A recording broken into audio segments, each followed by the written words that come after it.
సుదీర్ఘ చర్చలు అంతు పొంతు లేని ప్రసంగాలకు ఫుల్ స్టాప్ పడింది. టైం అంటే టైమే. ఒక్క నిమిషం ఎక్కువ మాట్లాడినా గనగన అంటూ బెల్ మోగాల్సిందే.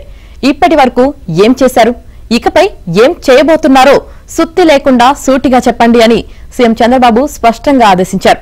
మంగళవారం మొదలైన జిల్లా కలెక్టర్ల 2 రోజుల సదస్సులో ప్రభుత్వం కీలక మార్పును తీసుకొచ్చింది. ఏ విషయంపైనా సుదీర్ఘంగా మాట్లాడకుండా, అనవసరమైన చర్చలు లేకుండా అజెండాకే కట్టుబడి నిర్దిష్ట సమయం పాటించేలా చంద్రబాబు తనదైన మార్పును ఆచరణలో చూపించారు.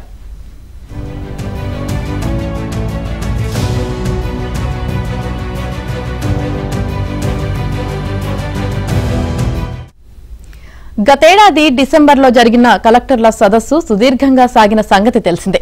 ఉదయం 10 నుంచి రాత్రి 11:45 వరకు ఏకదాటిగా సాగిన ఆ సమావేశంలో అజెండా కూడా సరిగ్గా పాటించలేదు.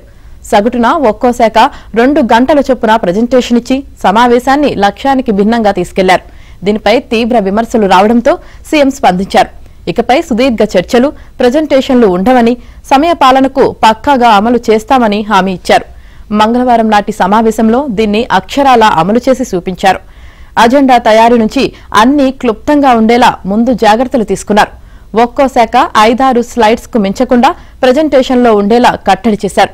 సమావేశం ప్రారంభంలోనూ, ఆయా శాఖలపై చర్చల సందర్భంలోనూ సమయపాలన గురించి సీఎం పదే పదే గుర్తు చేయడంతో పాటు తన ప్రసంగం కూడా చాలా క్లుప్తంగా ఉండేలా జాగ్రత్త పడ్డారు.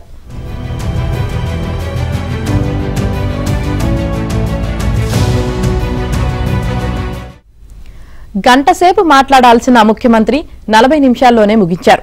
సూటిగా మాట్లాడాలి, మీకేం కావాలో స్పష్టంగా చెప్పాలి అని చంద్రబాబు పలుమార్లు కార్యదర్శులకు చురకలంటించారు.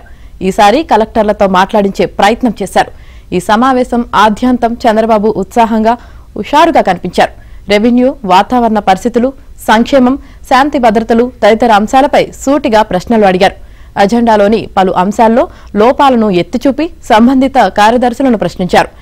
ఏసీ గదుల్లో కూర్చుంటే పనులు కావని, ప్రజల మధ్యకు వెళ్లి పనిచేయాలని దిశానిర్దేశం చేశారు. ఏజెన్సీలో ఆదాయం తీసుకువచ్చే వాణిజ్య పంటలను సాగు చేసేందుకు మీ దగ్గర ఉన్న ప్రణాళికలు ఏమిటి అని సీఎం ప్రశ్నించారు. స్ట్రాబెర్రీ, ఆవకాడో, జాక్ ఫ్రూట్ పంటల సాగు, ధరలు, ఆదాయం గురించి వివరాలు కోరగా అధికారులు సమాధానం చెప్పలేకపోయారు.